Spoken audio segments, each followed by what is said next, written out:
So this is the juxtapose of the mistake they made. Yep, just tap right onto that. Yep, just tap on it. Now, this was made by David Johnson, one of our programmers, Argos Fuel. So if you go to the far left and tap on that, I took 4 of those triangles. And wow. And you can scroll around. This is what happens when 4 bubbles meet. This is the negative space where they can't touch each other.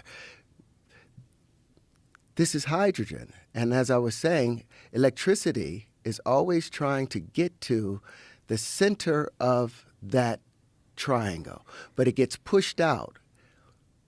And now you see it has 4 contractive poles, which is the electric poles. Just go around it from like horizontally, yeah. It has 4 contractive poles because electricity is seeking a higher pressure condition and forcing it in, where magnetism is seeking a lower pressure condition and spun out. So the vortices, those tips, that's the magnetic field. That's where they begin. But it has an equal attractor and an equal amount of repulsion. So if you go to what happens when 8 bubbles meet, they gave me the patents to that. I called that the tetrient.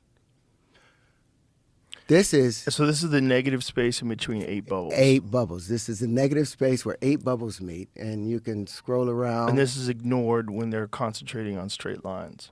Completely, because this, if you look from the top, I haven't violated anything. It fits perfectly inside of there. But this is the negative space where 8 bubbles meet, but you'll notice it has 8 contractive poles, but it only has 6 magnetic poles, 6 vortices, so it has a greater electrical potential than a repulsion. So maybe this is the strong nuclear force, and the previous one was the weak nuclear force.